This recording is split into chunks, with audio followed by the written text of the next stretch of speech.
बिस्मिल्लाहिर्रहमानिर्रहीम। अस्सलाम वालेकुम नाजरीन। प्रोग्राम टाकरा के साथ शुएबुद्दीन और मेरे साथी सलीम बुखारी, हम दोनों हाजिर हैं। नाज़रीन, इमरान खान की तकरीर, इस मुल्क के 22वें वज़ीर आज़म की कौम से पहला बाकायदा खिताब है, जिसमें उन्होंने अपना विजन, अपना एजेंडा और जो कुछ वो करना चाहते हैं, जिसका वो पहले भी कहते रहे हैं, आज फिर दोहराया है, लेकिन आज बड़े आसान अल्फाज में और समझा के बताया है। भाई साहब, मेरा ख्याल है कि आज वो एक एक चीज़ को एलेबोरेट करके समझा रहे थे कि ये ऐसे है, ये ऐसे है, ये ऐसे है। उन्होंने आज हमें बता दिया कि मैं करप्ट को तो नहीं छोड़ूंगा, आपके साथ चलूंगा, ये काम जो गलत है ये ठीक होंगे। बहरहाल ये तो हम सारी अभी गुफ्तगू करेंगे।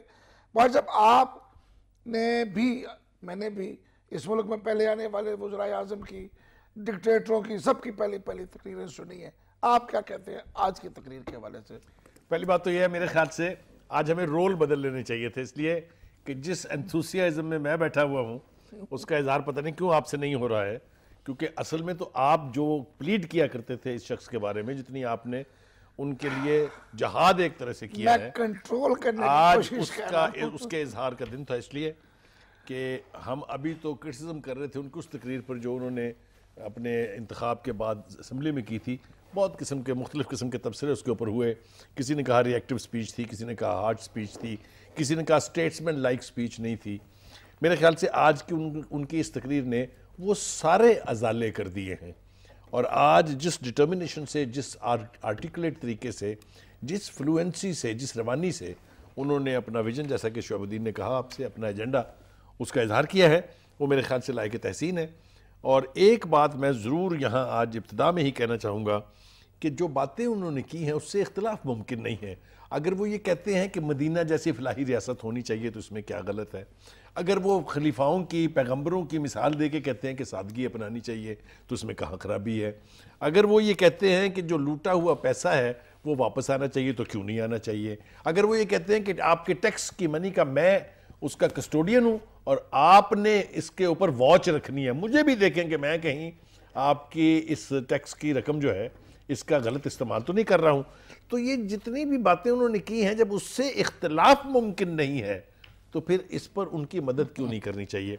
तो मैं आज इस प्रोग्राम की इब्तिदा में तमाम जो लोग हैं, जो सियासतदान हैं, जो ब्यूरोक्रेट्स हैं, जो उनके मुखालिफिन हैं, जो अवामुन्नास हैं, जो कौमी अदारे हैं, जो सिक्योरिटी फोर्सेस हैं, उन सब से एक अपील करना चाहता हूँ। वो ये कि अगर मिशन ठीक है, अगर प्लान ठीक है, तो फिर हम सबको मिलके उनको एक चांस, न सिर्फ ये कि चांस देना है, बल्कि उनके इस मिशन की कामयाबी के लिए कोशिश भी करनी है, और ये हमें करनी चाहिए। मैं ये जो लोग ये आर्गूमेंट करते हैं ना, ये कैसे होगा भाई? ये सब कुछ हो जाता है। यमन के अंदर सऊदी अरब जंग लड़ रहा है ना, और 20 लाख लोग जो हैं वो फरीज़ा हज अदा कर रहे हैं, वहाँ हो रहा है। ईरान में पार्लियामेंट उड़ा दी थी उन्होंने, 1 महीने से पहले उन्होंने दोबारा इलेक्शन करवा दिए। जंग, तो जब विल होगी, हालत जंग में, हाँ, हालत जंग में, जब गल्फ वॉर जो है इराक के साथ लड़ी जा रही थी। सो कहने का मतलब ये है कि अगर डिटर्मिनेशन है, प्लान ठीक है, नीयत साफ है, तो कुछ भी हो सकता है। चर्चिल की मिसाल मैं आपको दे दूं कि सेकेंड वर्ल्ड वॉर में whole of Britain was razed to the ground. ये शुएबुद्दीन जो है, इसको उस हिस्ट्री का ज्यादा पता है।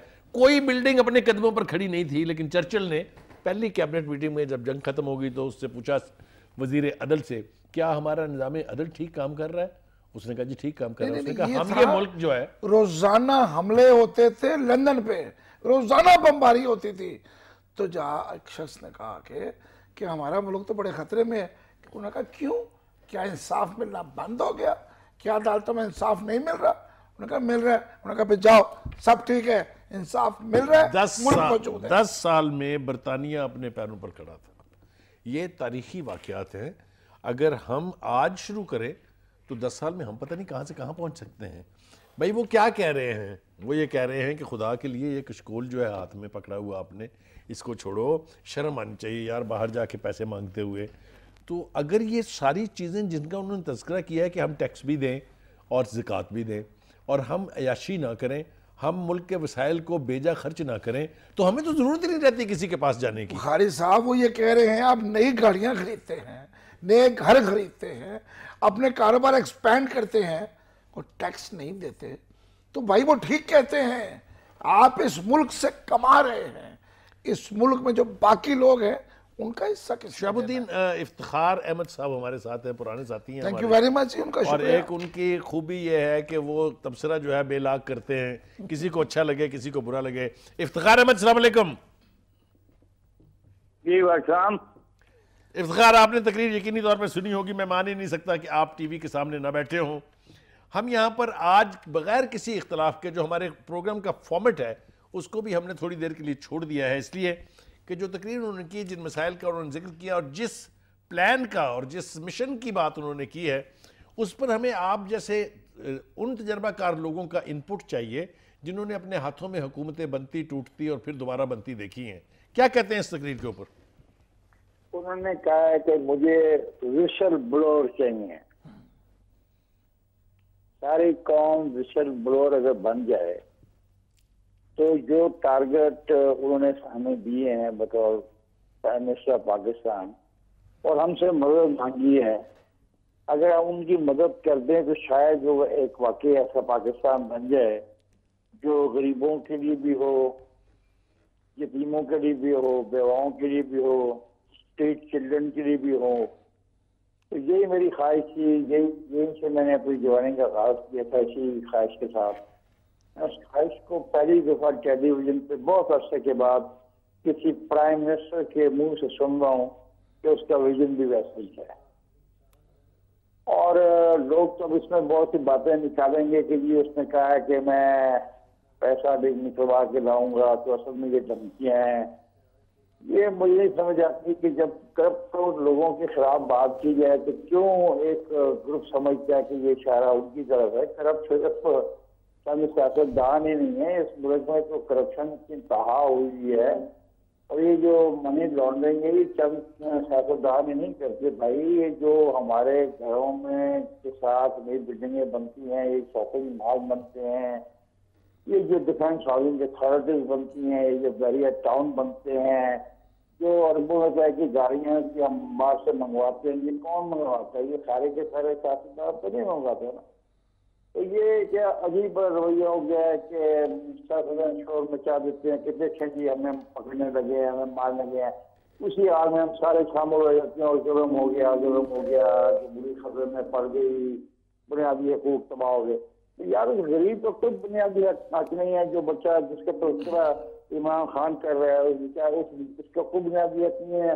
औरत का जिसके बारे में उस औरत ने अपने खून से इसको कातिल था, तो स्ट्रीट चिल्ड्रन में इनका सारों को कोई बुनियादी हक नहीं है जिनको कॉन्स्टिट्यूशन में गारंटी दी हुई है। तो मैं तो भाई इस मामले में इमरान खान के सुरक्षा के साथ हूँ कि पाकिस्तान में गरीबों की भी जो इज्जत है वो हमारा फर्ज है और मैं तो उसको सपोर्ट करता हूँ इस पॉइंट ऑफ व्यू को। अगर ये मैं भी जब में आता हूँ, अगर मैं करप्ट हूँ और मेरे करप्शन पे हाथ पड़ता है बतौर इफ्तिखार अहमद और मुझे सजा मिलती है तो मुझे सजा मेरी करप्शन की मिलनी चाहिए। मुझे सजा मिलने से जो मुझे तो कोई खतरा नहीं होगा। इसका मतलब अपना इफ्तिखार भाई आप ये कहना चाह रहे हैं कि जो मुखालफत कर रहे हैं वो चोर मचाए शोर है? ये बिल्कुल ऐसा ही है। तो कह दिया कि सिर्फ फैसलदान तो नहीं है करप्ट ना। अगर FBI को ठीक करना चाहता है, अगर FIA से मदद लेना चाहता है उसका हक है। अगर वो पुलिस रिफॉर्म चाहता है उसका हक है यार। नहीं तो जिसने जिस आदमी ने पहली दफा किसी प्राइम मिनिस्टर ने चिल्ड्रन का तस्करा किया यार, पहली दफा किसी पाकिस्तानी ने कहा कि वो दरख्त लगाना चाहता है, पहली दफा किसी पाकिस्तानी वज़ीर-ए-आज़म ने कहा कि अपने साहिलों को साफ करना चाहता है। आज तक कभी सोचा किसी ने? नोट जैसा पागल आदमी दरख्तों की जब भी बात करता था पंजाब के अंदर हाईएस्ट लेवल पे तो मजाक उड़ाया जाता था, क्या है को कम की है, फुल लाओ फुल ला दो। इफ्तिखार आपकी बात काट रहा, मैं माफी चाहता हूँ। वो लोग जो इमरान खान को जानते हैं, आप भी उनको जानते हैं, थोड़ा बहुत मैं भी जानता हूँ उनसे, उनके अंदर एक जो जिद्दी बच्चा बैठा हुआ है जो सॉरी जो ये बर्दाश्त करने के लिए तैयार नहीं है कि मैं ये काम नहीं कर सकता हूँ, और जिसका आज उन्होंने तज़किरा भी किया कि मैंने जो फैसला किया कि मैं क्रिकेटर बनूंगा मैं बन के हटा, मैंने कहा था अस्पताल बनाऊंगा बना दिया, नमल यूनिवर्सिटी बनाऊंगा बना दी। वो जो वादे कर रहे हैं जिसकी उन्होंने आज बात की है, और ये भी कहा कि चैरिटी बिगिंस एट होम, मैं अपने आप से शुरू करूंगा पहले और जो मेयर्स उन्होंने बताया वो आपने भी सुने होंगे। आप समझते हैं कि ये जिद्दी बच्चा कुछ कर गुजरेगा? देखो सर, जिद्दी बच्चे ने सलीम साहब को पुकारा है, उसने इफ्तिखार अहमद को पुकारा है, उसने शोएब को पुकारा है। सही। उसने कहा सलीम साहब, शोएब साहब, इफ्तिखार साहब, आप मेरे विशल ब्लोअर बने, यस, आप इस मुल्क को बचाएं, आप मेरे साथ तावन करें। वो आपसे तावन मांग रहा है, किसी बैरोक्रेट से तावन नहीं मांग रहा। बैरोक्रेट को उसने कहा जो काम करेगा अच्छा इज्जत पाएगा, जो काम अच्छा नहीं करेगा वो पनिशमेंट उसको मिलेगी। सिंपल सी बात है यार, एक प्राइम मिनिस्टर बहरा साहब से मदद मांग रहा है, सलीम साहब मुझसे मांग रहा है। अगर मैं उसकी मदद नहीं करूं तो फिर मैं भी अपने बारे में सोचूं ना, मैं कौन हूं?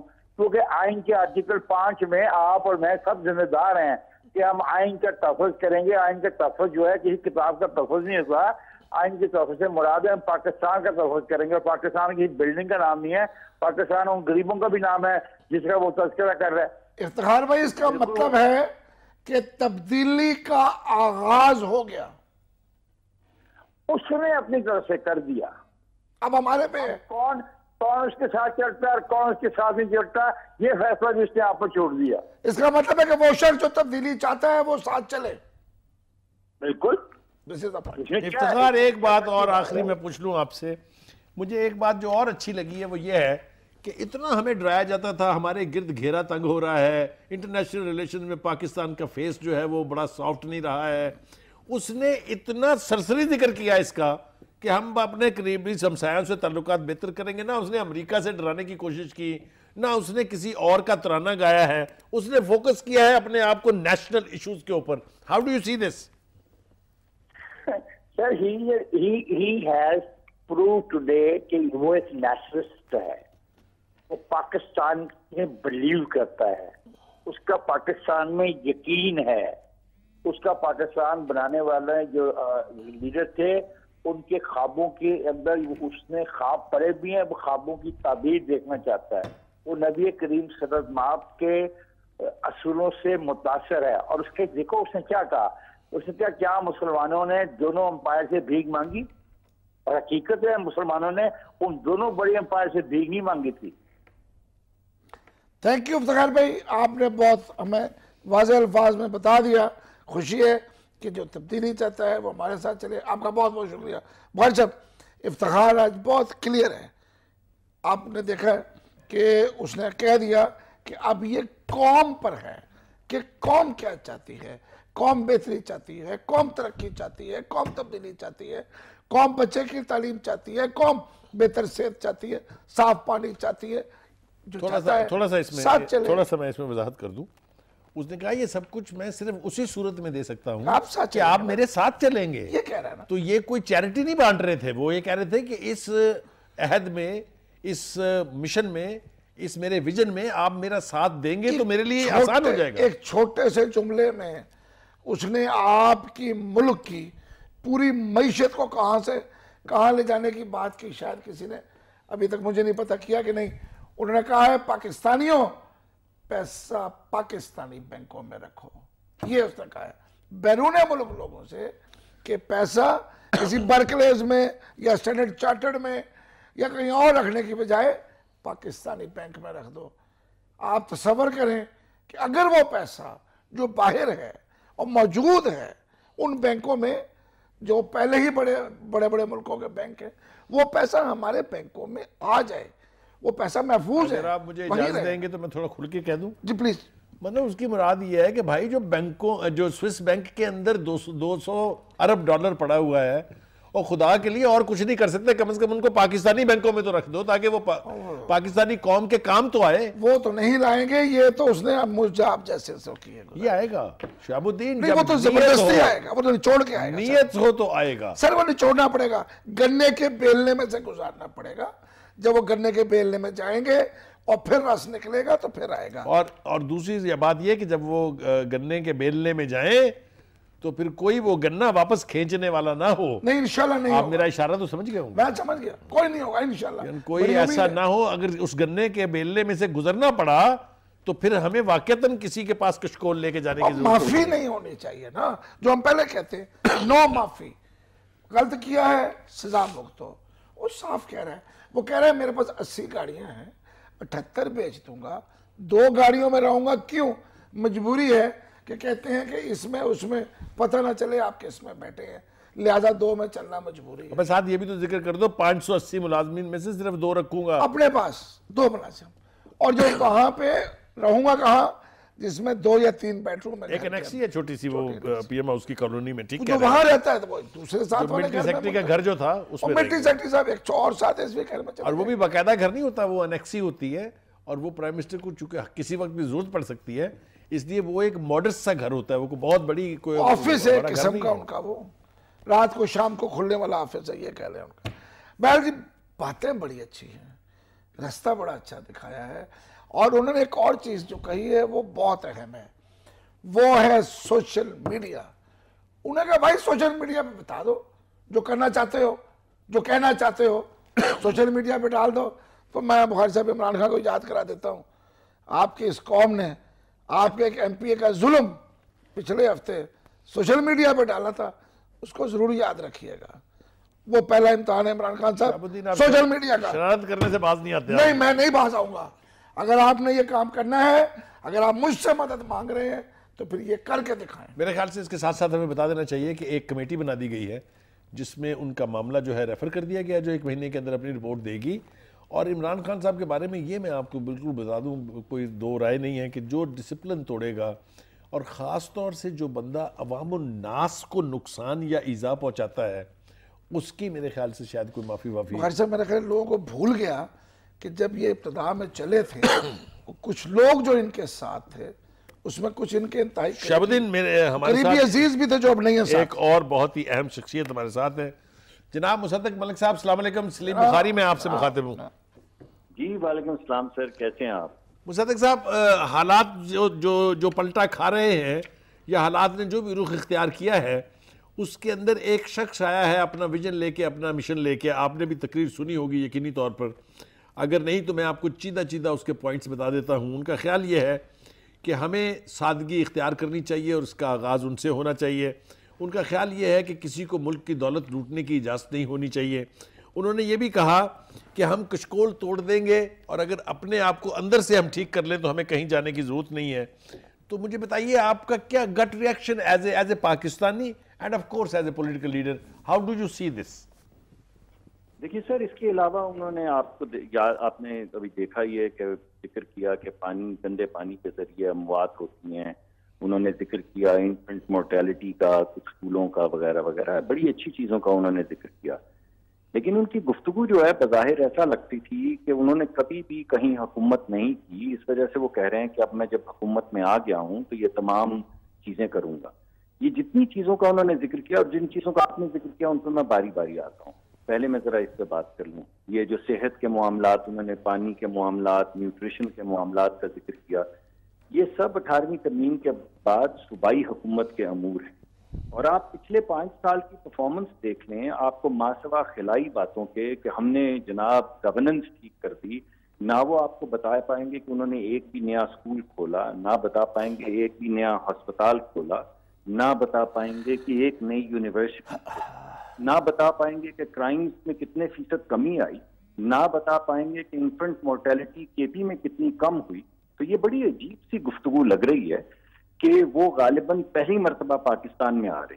चलें इस बात को। मुसद्दक मलिक साहब, आप जो कह रहे हैं वो for the sake of argument तो बात आपकी दुरुस्त है, लेकिन क्या इसका मतलब ये है कि कहीं से अच्छाई का या अच्छी चीज़ का आगाज़ नहीं करना चाहिए? मैं मुसद्दक भाई शुएब बात कर रहा हूँ। मैं बुखारी साहब को पता है मैं जुबान पर कंट्रोल नहीं कर पाता, माजरत। मुखालफत बुखाए, मुखालफत नहीं।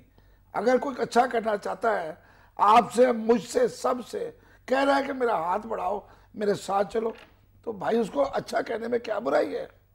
नहीं, देखिए, मैंने तो गुफ्तगू का आगाज इस बात से किया है कि जो भी उन्होंने बातें की हैं सब अच्छी हैं, इसमें तो कोई शक नहीं है। मैं तो आपको ये कह रहा हूँ कि स्टेट्समैन और आम सियासतदान में फ़र्क ये होता है कि जब स्टेट्समैन कोई बात करता है तो आपको यकीन आता है, उसमें कोई झूठ नहीं होता, उसमें रयाकारी नहीं, उसमें यू टर्न नहीं। अगर आप खैबर पख्तूनख्वा की परफॉर्मेंस देख लें और इस गुफ्तगू को उस तनाजुर में देखें तो आपको लगता है कि एक गैप है। मैं सिर्फ उस गैप को आइडेंटिफाई कर रहा हूँ। बातें तो सब अच्छी, आप अगर मुझसे पूछे तो मैं आपको 17 यूनिवर्सिटीज और मेडिकल स्कूल गिनवा दूंगा पंजाब में जो खुले हैं। मैं भी आपको बता दूंगा, फोरेंसिक की जो वाहिद लैब जहाँ पे कहीं भी अगर डीएनए टेस्टिंग होनी हो तो पंजाब में होती है। मैं आपको बता सकता हूँ कि कितनी ज्यादा एनरोलमेंट रेट बढ़ी है, कितनी ज्यादा टीचर्स की अटेंडेंस बढ़ी है, कितने नए टीचर्स हायर हुए हैं। लेकिन इस गुफ्तगू को छोड़ दें, कंपैरेटिव गुफ्तगू नहीं है। अब दूसरी बात की तरफ आते हैं। देखें, अगर उनको क्राइम से वाकई साफ मुल्क बनाना है, जैसा उन्होंने कहा कि मैं करप्शन बर्दाश्त नहीं करूंगा, तो जो नॉमिनेशन उन्होंने अभी पेश किए हैं, क्या ये नॉमिनेशन, आप मुझे बताइए, क्या कोई ऐसा शख्स जिसने 6 कत्ल किए हों और दियत देकर वो वहां से मुकदमे में 14 कत्ल वाला तो वजीर आला रहे, बड़े अफसोस की बात है। उनका भी नाम है, इनका भी नाम था, ना वो मौके पे थे ना ये मौके पे है। सर प्लीज ये देखें थोड़ा सा, वो तो सुन लीजिए ना, मेरा आर्ग्यूमेंट सुन लें और फिर आप कर दीजिए बेशक। मेरा दूसरा आर्ग्यूमेंट ये है कि इस वक्त EOBI का केस आप भी कई प्रोग्राम कर चुके हैं और NICL का केस है, आप भी प्रोग्राम कर चुके हैं। उसमें कुछ 10 से 11 PTI के मेंबरान जो इस वक्त लीडर्स हैं वो मुलव्वस हैं। उनको फिर टिकट्स तो नहीं मिलने चाहिए थे अगर हमने करप्शन से पाक मुल्क करना है। अगर करप्शन से पाक मुल्क करना है तो एहतसाब कमीशन जो खैबर पख्तूनख्वा का था, उसके जर्नैल को तो नहीं रिमूव करना चाहिए था, जिन्होंने कहा था कि वजीरों को और चीफ मिनिस्टर तक भी कड़ियां और हथकड़ियां जाएंगी। तो क्या बना उसका? तो मैं दोबारा से आपको ये कह रहा हूँ कि कौल और फेल में तजाद है। अब तीसरी बात की तरफ आते, देखिए हमने इस वक्त जितना भी पाकिस्तान में तो ये कर्जा कह रहे हैं, किशकोल कह रहे हैं, वो तमाम पाकिस्तान में इन्वेस्टमेंट हुई है। वो इन्वेस्टमेंट किस चीज में हुई है? एनर्जी में हुई है, सड़कों में हुई है और पोर्ट्स में हुई है। वो क्यों हुई है? इस वजह से कि आने वाले वक्त में सीपेक के हवाले से हमारे जो छोटे बच्चे हैं, बच्चियां हैं, जो यूनिवर्सिटी कॉलेजेस में से निकल रहे हैं, वो बाहर निकलें, वो अपनी छोटी छोटी फैक्ट्रियां लगाएं, पाकिस्तान की एक्सपोर्ट बढ़ाएं। हमारे रास्ते में इन सबको करने में हायर हमारी खार्जा पॉलिसी, यानी अगर हमने सीपेक को कामयाब करना है, जिसके लिए ये तमाम इन्वेस्टमेंट और कर्जा का जिक्र हो रहा है वो लिए गए हैं, तो हमें एक रास्ता खोलना होगा सेंट्रल एशिया की तरफ, एक चीन की तरफ, एक यूरोप की तरफ, एक सेंट्रल एशिया की तरफ। आज की गुफ्तगू में अगर वो ये फरमाते कि उनकी खारजा पॉलिसी क्या है जिसके जरिए ये तमाम इन्वेस्टमेंट्स कारामद साबित होंगी और ये लोन की शक्ल में नहीं बल्कि इन्वेस्टमेंट्स की शक्ल में हमारे सामने मुल्क की तरक्की को लेकर आएंगी, तो उनको जिक्र करना चाहिए था कि हम ईरान से कैसे ताल्लुकात बेहतर करेंगे जिससे सेंट्रल एशिया खुलता है, हम अफगानिस्तान से कैसे ताल्लुकात बेहतर करेंगे जिससे सेंट्रल एशिया खुलता है, हम ईरान की जो जिस चीज को वो लोन कह रहे हैं या कर्ज कह रहे हैं वो किस तरह हम ज्यादा इन्वेस्टमेंट करेंगे कि एक्सपीडियंटली जो मगरबी वो हैं सूबे चाइना के वो जुड़ जाएं यूरोप से। इस चीज का तो उन्होंने जिक्र नहीं किया। उन्होंने बातें की हैं कि मैं ये वाला दफ्तर बंद कर दूंगा, ये वाले 50 लोग कम कर दूंगा। ये तमाम अच्छी चीजें हैं, उनको बिल्कुल करनी चाहिए, हम उनको सपोर्ट करेंगे। लेकिन जो बड़ी मसले हैं पाकिस्तान के, उनकी तरफ भी नजर दौड़ाएं और अगर वो इंटरनली पैसे जनरेट कर सकते हैं तो 100 बिस्मिल्लाह जरूर करें, लेकिन पाकिस्तान को इन्वेस्टमेंट से महरूम ना करें। सिर्फ कर्जों का क्योंकि एक सियासी नारा बन गया कर्जा। बहुत शुक्रिया आपका मुशर्रफ साहब, बहुत शुक्रिया बुखारी साहब। देखिए इफ्तिखार की गुफ्तगू के देखिए गुजारिश ये है, देखिए वो एक एनालिस्ट है, वो मान लिया, वो एक जर्नलिस्ट है, ये एक पॉलिटिकल पार्टी के लीडर और मुखालिफ पार्टी के लीडर है। उनको तो इनमें कीड़े निकालने हैं, हर पार्टी का लीडर करता है। मान लिया यानी आपका ख्याल ये है कि वो अचानक इमरान खान साहब ये कहेंगे कि वाह वाह वाह वाह क्या काम किया था, कमाल का उन्होंने, ये नहीं होता Shahabuddin, this is how life is. Bukhari साहब मैं ये नहीं कह रहा, मैं कुछ और कह रहा हूँ। मैं कह रहा हूँ कि जब कोई आपको कह रहे स्पेड इज अ स्पेड, तो आप स्पेड इज अ स्पेड तो कहना शुरू कर दें। नहीं, स्पेड इज अ स्पेड कहना चाहिए, लेकिन मैं फिर आपसे अर्ज करूंगा कि two right wrongs do not make one right. अगर किसी एक जगह गलती हुई है तो दूसरी गलती का जवाब के तौर पर वो पेश नहीं हो सकती। और ऑब्वियसली जिनके कत्ल हुए हैं, अब देखें ना, मैं और आप यहाँ बैठ के हालत फाड़ के वकालत कर रहे हैं, और जो उसके बहुत बड़े मामे थे उनके पास टाइम नहीं है पाकिस्तान आने का। जो कह रहा है मैं उसकी बात नहीं कह रहा, मैं एक बात कह रहा हूँ, ये एक माशरा है मेरा और आपका। आप और मैं जर्नलिस्ट हैं, आम आदमी से ज़्यादा बेहतर चीज़ों तक हमारा एक्सेस होता है। हम देखते हैं, रोज़ाना देखते हैं, पर्चे होते हैं, मसला क्या है।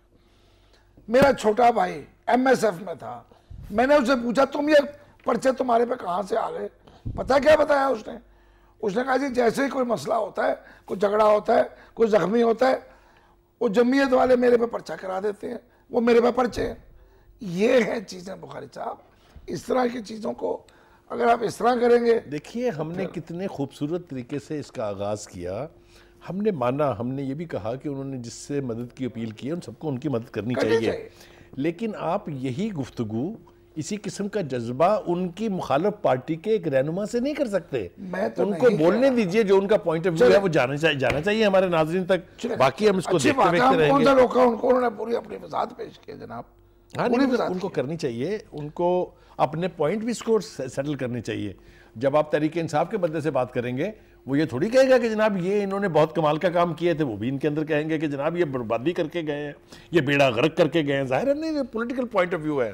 चले क्या आप कहते हैं, हम तो आपका बात मेरे ख्याल से ब्रेक के लिए चलना चाहिए। खान की उस तकरीर पर जो मेरा और बुखारी साहब का ये ख्याल है कि एक ऐसे शख्स की तकरीर थी जो बेहतरी चाहता है और तो कुछ करना चाहता है। मेरे ख्याल से उसकी आज की चाहता है कि हम सब उसके साथ हो, यानी कि 22 करोड़ हाथ, बड़ी बात है। एक शख्स अगर 20 करोड़ या 22 करोड़, और अच्छी बात यह है कि उसने किसी पार्टी डिवाइड की बात नहीं की। उसने ये नहीं कहा कि तरीके इंसाफ के लोग मेरे साथ आ जाएं। उसने किसी का भी नाम नहीं लिया, उसने पूरी कौम से ये कहा है। ये अच्छी बात जो है उसको कहना चाहिए भाई, ये तो कोई बात ही नहीं है। His approach is positive and if he wants to do everything that he said seriously, I think कोई बईद नहीं है कि वो ये सब कुछ कर पाएंगे। मुझे तो इसमें कोई बात नहीं है। ख्वाहिश भी है ना हमारी और आपकी, हम तो यही चाहते हैं ना, इसलिए कि अवामुन नास के मसले कोई ना कोई तो हल करेगा, नहीं एक और कोई ना कोई मसीहा तो आएगा। हम अब उस उम्र में आ रहे हैं जहां हम अपने बच्चों को क्या दे के जाएंगे और बच्चों के बच्चों को क्या दे के जाएंगे।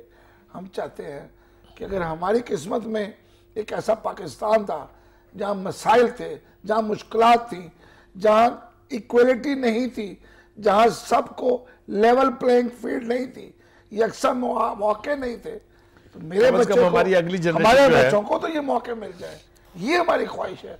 और ये मेरे अपने लिए नहीं है, सबके लिए है। हमसे मुराद होती है हम सब, ये है हमारी ख्वाहिश। इसी की कोशिश करते हैं, इसी की बात करते हैं, इसी के लिए आज खुश हैं कि खान साहब ने हम सबको अपने साथ शरीक किया है। हुकूमत अगर अवाम को साथ लेके चलती है और अवाम अगर हुकूमत के साथ हो जाते हैं तो ये ताकत है। इससे बड़ी ताकत क्या होगी? ये बड़ी बात है, ताकत बना रहे हैं कौम को, ये है बुखारी साहब। अब इस पर मेरी ख्वाहिश है, बताइए आप कि इसको कौन रोकना चाहेगा?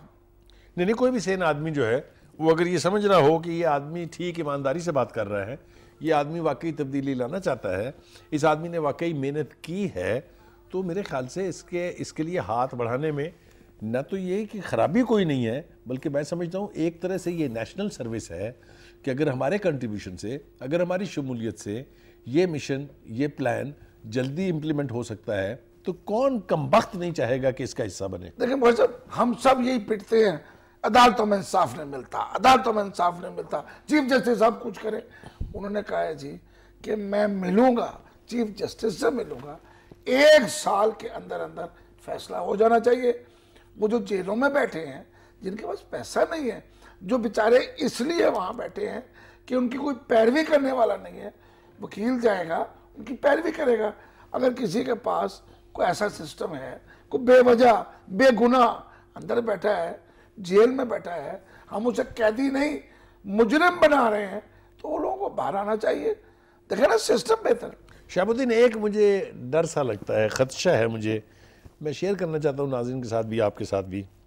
मुझे पता नहीं क्यों लगता है कि पहला जो रुकावट बनेगी, मैं अभी तसादम वसादम की तरफ जाना नहीं चाहता, वो चीफ जस्टिस साहब के साथ मसला आ सकता है। इसलिए जमशेद चीमा साहब भी आ गए हैं, जरा पीटीआई से ही बात करें। चीमा साहब अस्सलाम वालेकुम। वालेकुम सलाम जी। चीमा साहब, शुएब अर्ज़ कर रहा हूँ और सलीम बुखारी साहब, पहले तो जी आपको मुबारकबाद। हम आज एक तकरीर सुन के बैठे हैं, आपने भी सुनी है, आपके लीडर की तकरीर है। हमें तो महसूस हुआ है उसने आपसे भी मदद मांगी है। आप असम्बली में नहीं जा सके, लेकिन आप उनकी पार्टी में हैं, आप उनके हाथ बाजू हैं, हम सबसे भी हाथ बाजू। आप क्या कहते हैं इस तकरीर के बारे में? देखिए, बेसिकली तो आप कह लें कि बड़े जो बुनियादी इश्यूज हैं सारे हम सब टच कर रहे हैं और हल करना चाहते हैं। वो बुनियादी इश्यूज हों, एनवायरनमेंट के हवाले से, पानी के हवाले से, सेहत के हवाले से, तालीम के हवाले से हों या समाजी और मुआशी इंसाफ के हवाले से। तो ये बुनियादी इश्यूज जिस तरह इनकी तरतीब बनती है, जिस तरह इनकी इम्पोर्टेंस है, उसी तरह PTOs को हल करना चाहते हैं। उसमें बड़े सादा से अल्फाज में वो मदद भी मांग रहे हैं, वो खुद भी एफर्ट कर रहे हैं, वो मुआशरे को भी कह रहे हैं कि आप इसमें अपना रोल प्ले करें। जो पार्टी रैंक्स में जो लोग हैं उनको भी कह रहे हैं कि आप हेल्प करें। और मतलब नीयत बड़ी साफ है, नीयत बड़ी साफ है और मेहनत करेंगे आप। जमशेद साहब, मुझे एक बात आपसे ये पूछनी है कि मिशन का तो ऐलान उन्होंने कर दिया और ये भी कहा कि हम इसके लिए हर एक से मदद लेंगे, चाहे वो मीडिया है। मुझे आप ये बताइए कि पार्टी आपकी जो है, जो ग्रास रूट लेवल पर जो आपके वर्कर्स हैं, उन्हें पिछले 4.5 साल तो आप लोगों ने या प्रोटेस्ट पे लगाए रखा, या जुलूसों पे लगाए रखा, या इस्लामाबाद का लॉकडाउन होता रहा, या धरना था। क्या उनकी ट्रेनिंग है, या आप समझते हैं उनके अंदर वो लेवल ऑफ कमिटमेंट है कि वो इमरान खान साहब का ये जो मिशन है, जिसके बारे में मैं और शुएब समझते हैं कि ये बहुत ही नेक नीति पर मबनी है और बहुत पॉजिटिव है, क्या इसके लिए आपकी पार्टी के अंदर वो तरबियत, वो ऑर्गेनाइजेशन और वो कमिटमेंट है? देखिए, बेसिक जो बात है वो ये है कि ये जो काम एग्जीक्यूट करना होता है, ये आप पहले आपकी ब्यूरोक्रेसी ने करना है या आपके डिपार्टमेंट से करना है, आपके जो अदारे हैं उन्होंने करना है। बाकी अवाम की सपोर्ट होती है, पार्टी के वर्कर है उसकी सपोर्ट होती है कि वो उससे शेकी ना हो जाए, वो नाराज ना हो जाए, वो उसकी डायरेक्शन अदरवाइज ना हो। ये होता है उसका कि जहाँ कहीं भी पार्टी को पॉलिटिकल सपोर्ट की जरूरत हो, वर्कर पीछे खड़ा हो, साथ खड़ा हो। तो आज मैं इस वक्त आज 6 जलसे करके आया हूँ, अभी कर पहुंचा हूँ मैं 6 जलसे आज मैं करके आया। ठीक है, तो वो जलसे भी थे, मिठाई तकसीम भी थी और बाकी सारी सेलिब्रेशन भी थी। तो मैं वहाँ एक बात कर रहा था कि हमारे पास वो आए जिसने इंसाफ करना है, जिसने खिदमत करनी है। तो लोग बड़े पुरजोश थे कि हमने खिदमत करनी है और हम आपके साथ होंगे, ये वगैरह वगैरह। तो मैं कह रहा था कि क्रिमिनल को हमने अंदर देना है, हमने कोई करप्ट रहने नहीं देना, हमने करप्शन होने नहीं देनी। तो लोग बहुत ज्यादा पुरजोश। तो इसका मतलब है कि जो तरबियत खान ने की है, उस तरबियत का नतीजा ये है कि आज हमें पूरे जलसे में एक भी वर्कर ऐसा नहीं मिलता कि जो कहे कि हमारे मुफादात का ख्याल रखा जाए, या हमने बड़ी मार खाई है, हमने भुगता है, हमें नुकसान हुआ फाइनेंशियल, तो हमें को कंपनसेट करें या हमारा ख्याल रखें, जाती तौर पर चीज आपसे मांगते हैं। ऐसा नहीं है। हमारे पास जो वर्कर भी है वो डिवोटेड है और खान के इस नजरिए या खान के जो मिशन है उसके साथ है। बाकी करना होता है, सेक्रेटरी में करना है, सेक्रेटरी में करना है, डीजी में करना है, आगे ऑफिसर में करना है, उन्होंने इसको एग्जीक्यूट करना है, डिपार्टमेंट में करना है। तो वहाँ वो बंदे आपको नजर आएंगे, अगले 7 दिन के अंदर वो बंदे नजर आएंगे जो आपको जो ईमानदारी से काम करते हुए नजर आए। मैं एक बात किया करता हूँ अक्सर कि पंजाब के 35 जिले हैं, 36 जिले हैं। 36 जिलों में आप जाइए, एक सेशन जज, एक DPO और एक DCO, अगर 3 बंदे आप ईमानदार एक जिले में ले आए तो आप बड़ा बेसिक डिफरेंस क्रिएट कर जाते हैं। मैंने आपसे जमशेद साहब इसलिए ये पूछा था कि जिस ऑस्टेरिटी की तरफ वो, जिस सादगी की तरफ वो इशारा कर रहे हैं कि वो 2 गाड़ियां रखेंगे, 2 मुलाजिम रखेंगे, बाकी नीलाम कर देंगे, मुलाजिम छोड़ देंगे, क्या ये ऑस्टेरिटी का मैसेज उनकी पार्टी के भी ग्रास रूट लेवल तक जाएगा? उसके तमाम लीडर जो हैं, उसके तमाम जो एक्टिविस्ट हैं, वो भी अपनी जिंदगी में सादगी लाएंगे, या सिर्फ इमरान खान का नारा रह जाएगा ये? नहीं, देखें, जो लोग ऑफिशियल पोजीशन पे हैं उनको तो करना पड़ेगा, अदरवाइज घर चले जाएंगे। इमरान खान निकाल देगा। ये नहीं हो सकता कि उसके मिनिस्टर इस तरह ना करें और इमरान खान ऑस्टेरिटी करता रहे, ये नहीं हो सकता। अच्छा, दूसरी बात है कि जो बंदा उसकी ऑफिशियल पोजीशन ही नहीं है, उसकी तो आपको सिर्फ सपोर्ट चाहिए, उसकी तो आपको मॉरल सपोर्ट चाहिए, पॉलिटिकल सपोर्ट चाहिए। वो मैं कह रहा हूँ कर रहा है। तो यहाँ पे मुझे कोई डाउट नहीं है कि किसी बंदे में कोई बंदा ऐसा हो जो एडमेंट हो जाए कि मैंने इसके अगेंस्ट करना है, या किसी में जरूरत हो। ये नहीं है। तो जब आप लीडिंग फ्रॉम द फ्रंट है, बाई एग्जाम्पल आप कर रहे हैं, तो फिर किसकी जरूरत है कि करे? लिहाजा आप इसके बारे में फर्जी करने वाली बात नहीं है। चीमा साहब, एक रिक्वेस्ट है, आज आपको गालियां सुननी पड़ रही हैं, कातिल आला के नारे लग रहे हैं। पहले आप कातिल आला के नारे लगाया करते थे, आज आपके जिस वजीर आला ने हलफ उठाना है और आज वो इलेक्शन जीता है, आज यही कातिल आला के नारे उसके खिलाफ लग रहे हैं। आप उसकी कैसे सफाई देंगे जनाब? देखिए, मैंने 1990 में जॉब की हुई है DG खान में। इस सारे इलाके में मैं जॉब करता रहा हूँ। मैं इंचार्ज था इस इलाके का, सारे डिवीजन का। मैं इसके वालिद साहब जो सरदार फतेह मोहम्मद बुज़दार थे, उनको भी जानता हूँ, वो सब MP थे वो, उसके बाद भी जानता हूँ। मैं इस इलाके के प्रॉपर जानता हूँ, इस तरह की बोलनी आती है, मैं वहाँ रहा हूँ, जानता हूँ इस इलाके को। इन लोगों की ये रेपुटेशन नहीं है जो हमजा साहब या शहबाज शरीफ या उनका सोशल मीडिया या उनका कोई मीडिया करने की कोशिश कर रहा है, उनकी ये रेपुटेशन नहीं है। ये अच्छे लोग हैं, मुनासिब लोग हैं। और दूसरी बात ये कि ये कबीले के सरदार हैं। कबीले में इनके एक तरफ दुगारी है, एक तरफ खेतरान है और एक तरफ खोसे हैं। अच्छा, अब कबीलों में जब भी लड़ाई होती है तो सरदार का नाम जरूर आता है कहीं ना कहीं, कि सरदार के माँ पे ये काम किया गया। इस्तेमाल होता है पूरी FIR में कि सरदार के माँ पे, उस सरदार का नाम फारूक लगा रही हो, उसका नाम जमाल लगा रही हो, उसका नाम फतेह बुज़दार हो या उसका नाम कोई और हो, या खार हो, कबीलों के सरदार के नाम आता है कि उसके माँ पे हुआ। तो आप कह लें कि जहाँ पेश कोशिश की जा रही है, ये बातें रियलिटी में वहाँ एग्जिस्ट नहीं करती। ये अच्छी रेपुटेशन के लोग हैं। और यहाँ पे जो स्ट्रेंथ है इस बंदे की, मैं आपको बताऊँ, एक डिफरेंट अपना बुखारी साहब, एक डिफरेंट मैं स्ट्रक्चर इसको बताऊँ आपको इसका, कि इस बंदे का पॉलिटिकल क्लाउड नहीं है। और इमरान खान गैर रवायती सियासत करना चाहता है, इसमें चीफ मिनिस्टर से ताकत लेके अदारों को वापस करनी है। तो वो पॉलिटिकल क्लाउड वाला बंदा जो उसमें रुकावट बन सकता है, स्लो डाउन कर सकता है प्रोसेस को, ये बंदा उसमें रुकावट नहीं बनेगा, स्लो डाउन नहीं करेगा। कि प्रोसेस जो 100 डेज की बात करें, वो 100 डेज की प्रोसेस कंप्लीट होगा कि एक बंदे की पर्सनल डिस्क्रिप्शन को लेके वापस अदारों को ताकत देनी है, ताकि अदारे मेरिट पर फैसला करें और लोगों को वाशी और समाजी इंसाफ मिले। शुक्रिया चीमा साहब, बहुत बहुत शुक्रिया आपका। वार साहब, चीमा साहब से गुफ्तगू की इस दौरान में ही जनाब सॉरी लियाकत बलोच साहब भी हमारे साथ आ गए हैं। जी लियाकत बलोच साहब, अस्सलाम वालेकुम। नहीं, मेरा ख्याल इस दौरान ड्रॉप हो गई, दोबारा आ जाएगी वापस। बहरहाल व्हाट्सएप देखें, चीमा साहब बड़े पार्टी के फाल लीडर हैं और काफ़ी नजर है। और एक बात जो उनके बारे में कहनी चाहिए वो ये है, उन्होंने अपने इलाके में काम बहुत किया है।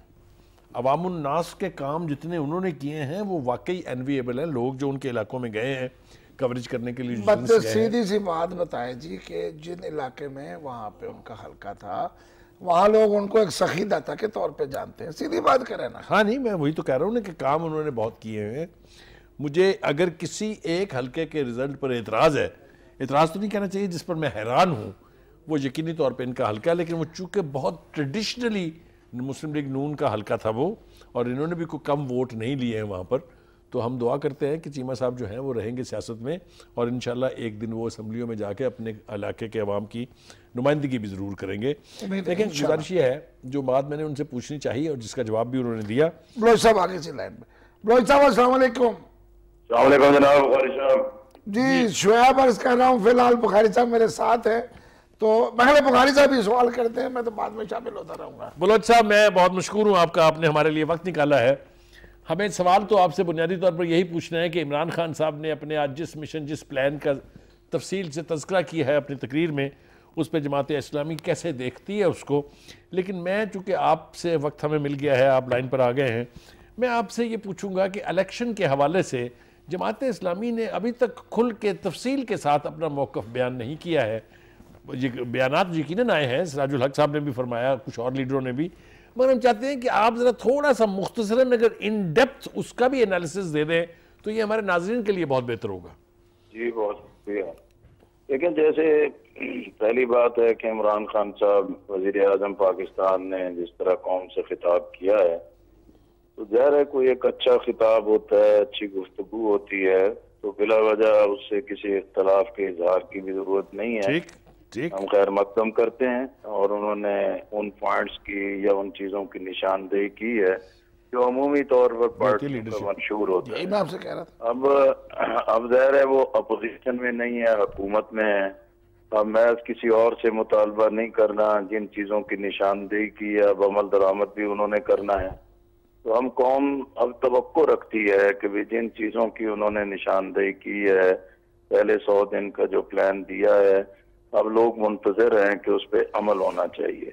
कोई भी हुकूमत हो वो अच्छा इकदाम करे, चाहे किसी का कितना इख्तलाफ हो, वो हर सूरत में अच्छे काम का खैर मकदम करने पे मजबूर होते हैं। तो हम तवक्को रखते हैं कि भी वो अपने इस अच्छी बयान के मुताबिक उस मामले को हल भी करें।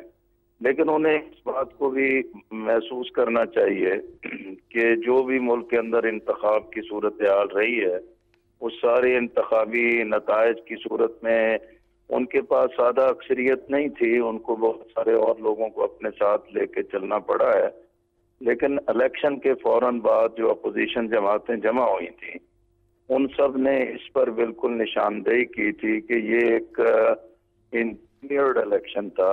इलेक्शन के अंदर एक वसी पैमाने पर धांधली हुई है और जिससे वो तमाम चीज़ों की निशानदेही भी की गई थी। उसमें दो चीज़ें थी। एक तो ये था कि जब अपोजिशन ये चीज़ें कह रही है तो उसके मुताबिक हम एक वाइट पेपर भी लाएंगे और इसकी भी अपनी जगह तैयारी जो है कि वो हो रही है। दूसरा पहलू है कि भी असम्बलियों में जाएं, असम्बलियों में जाके अपना किरदार अदा करें और फिर बुनियादी मुतालबा यही हो कि एक पार्लिमानी कमीशन बने कि जो इन तमाम चीज़ों की तहकीकात करे। ठीक। तो ये तो एक हमारा बड़ा वादे मौक़िफ़ है कि ये धांधली ज़दा इलेक्शन है और इस इलेक्शन का जो धांधली के तमाम पहलू हैं उसकी तहकीकात को मंजर आम पर लाना होगा। मगर ना जैसे जैसे दिन गुजरेंगे, इमरान खान साहब ने धांधली के खिलाफ जो एक मॉडल सेट किया था, फिर लोग बिल आखिर उसी मॉडल की तरफ ही जाएंगे। मैं इसलिए आपसे ये पूछ रहा हूँ बलोच साहब कि आप चूँकि उनके मखलूत हुकूमत में पार्टनर भी रहे हैं ना KPK में, तो कैसा तजर्बा रहा? क्या आप समझते हैं कि इमरान खान साहब जिस चीज़ का फैसला कर लें उनकी पार्टी उसके ऊपर अमल दरामद करती है यकीनी तौर पर, या क्रेडिबिलिटी का कोई इशू है? मेरा ख्याल है जी कि भी ऐलानात, दावे और ये चीज़ें तो हमेशा बहुत अच्छे और एक खूबसूरत चीज़ें होती हैं, लेकिन इसमें बहरहाल हमारे एक तहफ़्फ़ुज़ात मौजूद रहे थे कि भी उन चीज़ों के मुताबिक ना प्लान था, ना टीम थी और ना ही उस पर अमल दरामद करने के लिए कोई एक बेसिक इंफ्रास्ट्रक्चर तरतीब दिया गया था। और अब भी जिस कैबिनेट को उन्होंने तश्कील दिया है, उस कैबिनेट के बारे में तो खुद मीडिया तजिया कर रहा है बलोच साहब कि वो मुसलसल वजारतों में रहे हैं, मुसलसल मुख्तलिफ हुकूमतों में रहे हैं। जो लोग पहले भी डिलीवर नहीं कर सके उनसे अब भी कोई बड़ी तवक्कुआत तो नहीं की जा सकती, लेकिन अभी शुरुआत है, आगाज है, अच्छे अज़ाइम हैं, लोगों की नेक ख्वाहिशात, तमन्नाएं नई हुकूमत के साथ हैं। अल्लाह करे कि वो चीज़। बलोच साहब शुएब बात कर रहा हूँ जी, बलोच साहब शुएब बात कर रहा हूँ। आपकी हुकूमत 2002 से 2008 तक MMA की KPK में रही, उसके बाद आपका एग्जिट हो गया, ANP आ गई, वो भी नहीं रह सकी, उनका भी एग्जिट हुआ। 2013 में KP में इमरान खान की हुकूमत आती है, आप उनके साथ थे। आप ये कहते हैं कि उन्होंने दिखाया था, चीज़ें थी, अमल नहीं हुआ, तो जनाब KP वालों ने दोबारा उनको क्यों चुन लिया? एक ऐसा सूबा जहां कभी ये रिवायत नहीं है कि अगर कोई सही हुकूमत नहीं करता उठा के बाहर फेंक देते हैं, दोबारा चुने गए। नहीं, मैं समझता हूँ दो पहलू हैं। एक तो आप देखें कि भी पंजाब में बड़ा दावा था, शहबाज स्पीड थी, बड़े काम थे, बड़े दावे थे, लेकिन इस सब कुछ के बावजूद भी वो इलेक्शन तो नहीं जीत सके। दूसरा ये था कि भाई पाकिस्तान की सियासत में मजमूई तौर पर ये एक रुझान पैदा हो गया था कि ये जो एक माफिया, एक क्लिक जो है वो सियासत पर काबिज है, अब इससे जान छुड़ानी चाहिए। इसी बुनियाद पर जो है कि इमरान खान साहब को एक अज मिला, एक पॉजिटिव स्टांस मिला और जिसकी वजह से वो KPK भी इंटैक्ट रहा और बिल आखिर इसी बुनियाद पर अब वो इक़्तिदार पर और वजारत उस्मा के मनसब पर पहुंचे हैं। बहुत शुक्रिया बलोच साहब आपका। आप हमारा कुछ वक्त का मसला आ गया, वरना दिल तो कर रहा था कि बलोच साहब से मजीद बात करते हैं। नहीं, बलोच साहब से इंशाल्लाह किसी और प्रोग्राम में फिर दोबारा तफसील से बात इब्तिदा देखें उन्होंने बहुत अच्छी वही, लेकिन बाद में फिर जमात आ जाती है जनाब। आपकी वही वाली बात है कि सियासतदान ने बिलाकर सियासत करनी है तो उसने ये बात तो करनी है ना। हाँ, नहीं वो जाहिर है, मगर ऑल सेड एंड डन मेरे ख्याल से हमें तवक्कात बहुत पॉजिटिव रखनी चाहिए कि इमरान खान साहब ने जो ऐलानात किए हैं, जो वादे किए हैं, मैं तो पहले कहता रहा हूँ कि ऐसा ना हो कि तहरीक इंसाफ जो है वो अपने दावों और वादों के नीचे दब जाए, लेकिन जिस कमिटमेंट के साथ, जिस विजन के साथ, जिस विगर के साथ वो आ जाए हैं, हमें ये तवक्को रखनी चाहिए कि वो इंशाल्लाह डिलीवर भी करेंगे। नाज़रीन, ये था हमारा आज का टाकरा। हमने कोशिश की है, इतना टाइम नहीं था, वक्त थोड़ा था। इमरान खान की तकरीर के अंदर बहुत कुछ था, सब पे बात नहीं हो सकी, ना स्कूलों पे बात हो सकी, ना पानी पे बात हो सकी, ना सस्ते घर पे बात हो सकी, ना आलूदगी पे बात हो सकी, ना फसलों के लिए स्प्रेयर जो दूसरी उन्होंने बात की, ड्रिप सिस्टम। बातें बहुत हैं, सिस्टम बहुत अच्छा है। खुदा करे कि मेरी फसलें, मेरी क्या है शेर जी वो, जिससे अंदेशा है जवाल ना हो। तो हम तो दुआ गो हैं कि इस मुल्क के अंदर इतनी बेहतरी हो कि दुनिया के जो सबसे अच्छे ममालिक हैं उसमें शुमार हो। शुएबुद्दीन और सलीम बुखारी को इजाज़त दीजिए, फिर मिलेंगे। अल्लाह हाफिज़।